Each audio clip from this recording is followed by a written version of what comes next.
Matthew, can the same be said, not on this level, but with the same thought process, on the rookie in Jayden Daniels? Is he going underdrafted right now when considering his immense rushing upside? This is a guy that rushed for over 1,000 yards the last 2 years of college. Yeah, also, by the way, also on the short list for Ride or Die. Shocker. As is Anthony Richardson. There's the stunner of the show, folks. Yeah, as is Sam Howell. Still. So we'll see. You know, we're playing through all of it. There's a lot of people on the short list at the moment. I've got about 15 names on the Ride or Die short list, 15 to 20 at the moment. You narrow it down. There's a process. It's a process, Connor. But I think with Jayden Daniels, or as I like to call him, future Hall of Famer, future Super Bowl champion Jayden Daniels, this is somebody that easily could be a top 5 fantasy quarterback. Like, again, you mentioned the rushing, like over 1,000 yards each of the last 2 seasons at LSU. He had over 2,000 yards and 21 rushing touchdowns. 21 rushing touchdowns in his 2 years at LSU, obviously playing against SEC defenses as well. Last year, there were 5 quarterbacks, right? There were 5 quarterbacks that rushed for at least 400 yards, and they averaged 19.9 fantasy points per game. I think 400 yards is easily within the realm of possibility for Jayden Daniels, right? Think about Cliff Kingsbury, who's the offense coordinator of the Commanders, when he was in Arizona with the aforementioned Kyler Murray.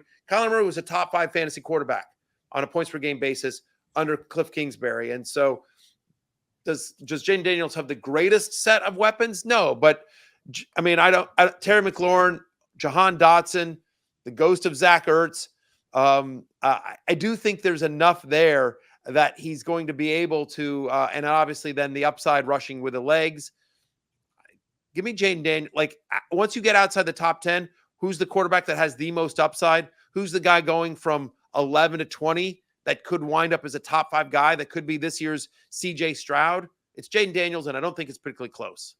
Jay, and a guy looking for that is Trevor Lawrence right now. I mean, he's yet to finish a season as a top 10 quarterback in points per game. Did have a career high 25 passing touchdowns. We know how banged up he was. Is this finally the year that Trevor Lawrence has that breakout fantasy season? I mean, I think he's going to be better than he was last year, certainly, just when you think about the health and the just absurd array of maladies he was dealing with. He had a sprained knee at one point. He had shoulder. He got concussed. He missed the game late in the season. It was the CJ Beathard show. So I think he just had a lot of ill-timed drops that he had to combat as well. Think about the glaring one at the end of Week 18 against the Titans, where Calvin Ridley drops the ball that effectively costs them their season. And other drops earlier in the season too. They really should have beaten the Chiefs early on, if not for drops. So I think between improved health, between the fact as well that he's still young enough that you have to regress a little bit to the fact that he was a generational quarterback taken at number 1. Spoken about, and I'm not sure the exact degrees, but I mean, he wasn't far off the Andrew Luck, Peyton Manning type of territory. And that guy's still there, and he shows the flashes. It's just that there are these occasional moments of madness. So look, points per game, he wasn't top 10, but in terms of just actual production, because he played the full season in 2021, he finished as QB 8. I think that is certainly within the realm of possibility if he does stay healthy, but just wonder a little bit about the complete upside because we haven't seen it, but certainly haven't given up on Trevor Lawrence yet. I think just very quickly, I think, signing Gabe Davis, drafting Brian Thomas. Yes, Ridley leaves, but they've got Christian Kirk back and Evan Ingram. And I just remember talking to Doug Peterson at the combine, and I said, "How do you think Trevor played last year?" And he says, "Good, not great." And so you add that to the injury history, and I think that they've tried to. Doug Peterson is still going to be a pass first, former quarterback, former Andy Reid disciple. He's always going to be a pass first offensive guy, and so. I do think, to your point, Jay, that guy is still in there. And Lawrence last year is somebody who still was throwing deep, was still top 10 in average up the target in terms of throws, and was throwing deep. He just didn't have anyone coming down with the ball. And so I think adding Thomas and Davis this season, the offseason, letting Kirk play in the slot more, which is his natural position. He had to move outside a lot more last year than I think they wanted him. They like him more in the slot. I'm more bullish on Trevor Lawrence this year than you are. We have some reoccurring themes on this show, guys, whether it's Kenyon Drake, Cedric Tillman, movie talk. How about Jared Goff playing indoors talk? I feel like it's a reoccurring theme like no other. And Matthew, everyone's now finally caught on. Like, we've been on it for like a year Yeah. and a half, and I like know it's a finally hot people are. topic. I'm seeing a lot of people now out there getting Well, into it's it. going to be huge this year, Matthew, because the Lions only play 3 outdoor games this year. How much does that boost Goff in terms of his fantasy ADP and outlook? Yeah, I mean, I think significantly so, right? I mean, like when playing indoors over the last 2 seasons, the average is 18.3 fantasy points per game. That's a QB1 right there. Another year, again, Sam Laporta, Amon-Ra St. Brown. We're hearing great camp reports about Jamison Williams as well. When Jared Goff has a clean pocket, he's as good as any, well, not as good as any quarterback in the NFL. It's still not Mahomes, but I mean, he's very good. Jared Goff in a clean pocket is very good. The Lions gave him the big deal. And we like his weapons. We like the play calling. The fact that Ben Johnson stuck around Detroit and gave the middle finger to my Commanders, I think is good ultimately for Jared Goff. Now, it is worth noting two of those 3 outdoor games come in week 16 and 17 at Chicago and at San Francisco. So there is a chance that, you ride Jared Goff to the playoffs, but come the semis and finals, you may have to think about something else, but worry about that when you get there. I'm a big Jared Goff fan. I think he's underrated as well this year. Again, as you sort of look at those guys in the 10 through 20 range, Goff has QB1 upside clearly because he's that good when he's indoors, and he's going to be indoors this year a lot. Jay, looking over at Seattle, staying in the NFC here, new offensive coordinator Ryan Grubb. He was with Washington the last 2 years with that Michael Penix-led offense. That same offense during his 2 years at Washington led the FBS in passing yards. How do you think this impacts Seattle's pass game with Geno Smith a little banged up right now, but expected to be okay? But an offense that, much like Washington had, has 3 capable wide receivers. Yeah, I'm not sure how much it's going to change just because the personnel is largely the same. And last year, Seattle, under Shane Waldron, they were 9th in passing rate over expected. So they did throw the ball a fair bit last year already. And it's still Metcalf, Lockett, JSN. I'd expect just the natural evolution of that offense is going to mean that JSN is more pronounced in the offense and he gets more target share than he did last year, probably more at the expense of Lockett than Metcalf. I think the quarterback situation is the most interesting, and whether like Geno's kind of the guy there and has played pretty well the past 2 years, but certainly don't think he is super entrenched given that, they have Sam Howell now, and there are worlds where Sam Howell is the starting quarterback at some point. I'm not sure how long the leash will be on Geno. Like, he's not going to get benched after one bad game, but if he has a rough first month, then the murmurs might start to get a bit louder. But I mean, you would have watched a lot more Washington than I did, Connor. What are you expecting from the offense? I'll say when you look at this with Grubb is that, first off, this is a guy that just had 3 wide receivers drafted in the top 100 in the same draft. So that's a good sign, right? One went in the top 10, another went in the top 40, another went in the top 100. Seattle last year, in terms of 11 personnel, they were under 64%, having those 3 wide receivers on the field only 63.8% of the time. Those 2 years at Washington with Grubb, over 77%. So I think the good news is there's a world where more Lockett, Metcalf, and JSN together, Matthew, where instead of playing the game of who's in, who's out, who takes the next step, I think all 3 will be on the field a lot more in this offense. I think they will. And again, he just got a little bit banged up, but Noah Fant on the list of tight end sleepers. I know, like, we're, stop me if you've heard this before, Noah Fant, tight end sleeper. But again, somebody that profiled as a very athletic tight end coming out of college. Not a lot of competition for targets. Will Dissly now with the Chargers as well, like in terms of targets from the tight end position. So I do think Fant's going to be on the field a lot more this year. It's going to be a more pass happy offense. So I kind of like Noah Fant, but we'll get into that when we talk about tight ends. To your point about this offense, I do give me JSN over Tyler Lockett. DK Metcalf is still the alpha, but I agree with you, Jay. Like, this is a new staff that wants to win. They inherited Geno Smith. They traded for future Hall of Famer Sam Howell, still his name. So there's definitely a much shorter leash on Geno than there was last year, I think, as well. So I don't mind Geno, but I'm at QB 23. There are other guys that I like sort of in that range that I think have more upside. I think Geno's like best case scenario is if he is QB like 16. You know what I mean? Like that, so but I think the important thing on Geno is just whether can he get the ball to Metcalf, to JSN, to Lockett and Fant, and I think the answer is yes.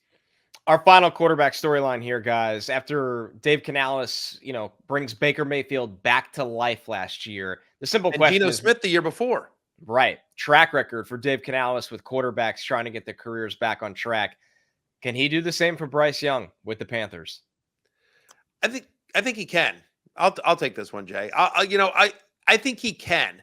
Now, can he get him back on track the way that we care about him in fantasy? Maybe not. But there's nowhere to go but up for Bryce Young.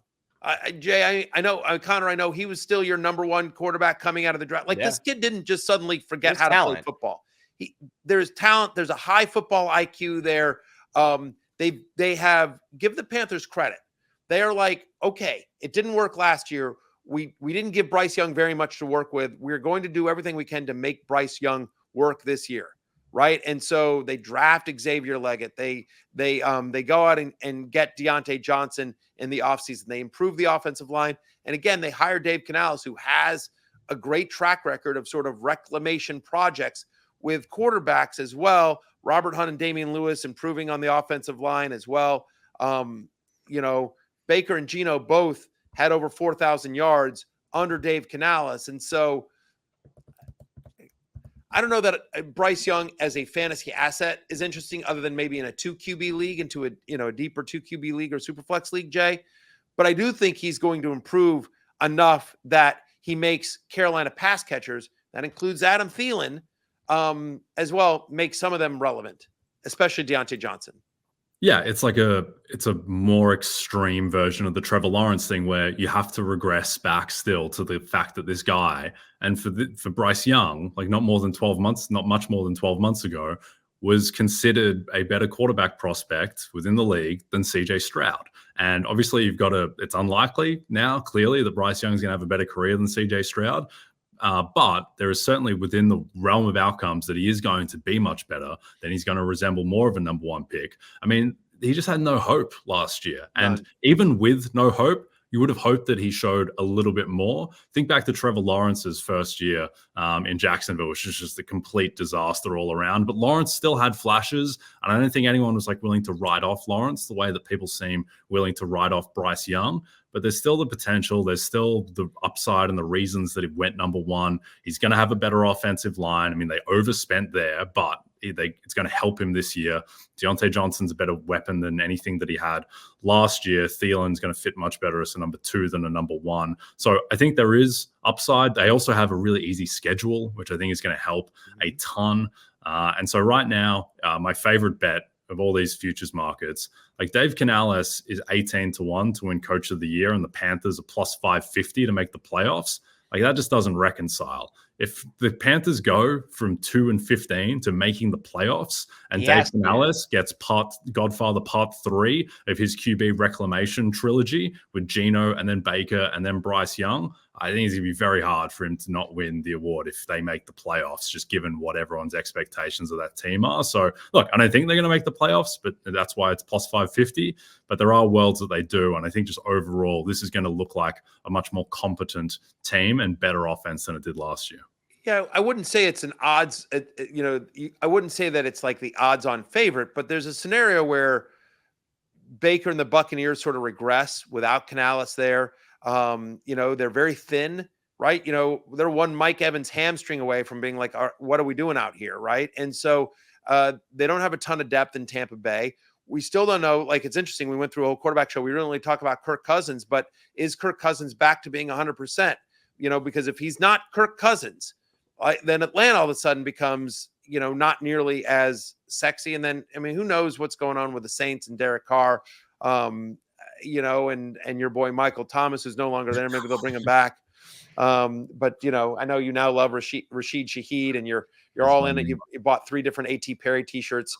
But, just honestly, the South isn't again, it's the worst division in football. It's the worst. It's the worst division in football, and it is unlikely that the Panthers make the playoffs, but it is not impossible because they do have a good defense, Jonathan Brooks looks like he's going to be back sooner rather than later. We think he's a special player, good offensive line. Bryce Young is like, league average, and they play good defense. Couple of fumbles go their way kind of thing. Like, all right. You know what I mean? So I'm with you there, Jay. I don't mind that bet at all. Yeah, and just think about, like, this is the NFL. Like, there was a lot of randomness and variance. Like, last year, did anyone think the Texans were going to go 10-7 and win the AFC South? It was like 25-1. They started 0-2 as well. Like, teams come out of nowhere. The Giants 2 years ago won a playoff game with Daniel Jones as their quarterback. Like, that team was not expected to do anything. Like, there is just randomness, and what gives you the most variance is when you have variance at quarterback. Like, if you have a veteran quarterback who's like, if you have Jacoby Brissett at quarterback, you don't really have that much upside. Like, you have stability, you don't have upside. Bryce Young could be anything still, and he has a ton of upside. And he's the type of guy, and this is the type of team where you want to buy into their high-end outcomes because the variance is at quarterback. I completely agree. I think people don't appreciate the true variance in the league. I'll give you another great example. I mean, the Texans were a great example. I'll give you another example. I have a friend of mine that bet an amazing, absolutely stunning amount of money on Damar Hamlin to win comeback player of the year. And that didn't happen. I mean, like, you could buy houses with how much money my friend lost. I don't want to get into who the friend was or how much money it was, but I just, like, a massive amount of money this guy lost on Damar Hamlin not winning comeback player of the year. Again, variance. Like, things happen in this league that you don't expect. 6 months later, and it doesn't feel any better that Joe Flacco was 300-1 and I wasn't a part of it, but that's okay. We'll get him next time. You had NBA Sixth Man of the Year. You had that one. Yeah, Naz Reid. Thank you, Naz Reid. There we go. Hey, it's Matthew Berry from NBCSports.com and RotoWorld.com, and I want to thank you so much for watching whatever it is you just watched, or if nothing else, being too lazy to click out of the autoplay after this video started, after whatever it is you actually wanted to watch finished. But now that you're here, I'd like to take a moment here to ask you respectfully now, okay? I'm asking you respectfully to subscribe to the NFL on NBC YouTube channel. You'll get the latest RotoWorld fantasy news headlines, all sorts of great shows, including my own Fantasy Football Happy Hour. So go subscribe now. Again, I'm asking respectfully.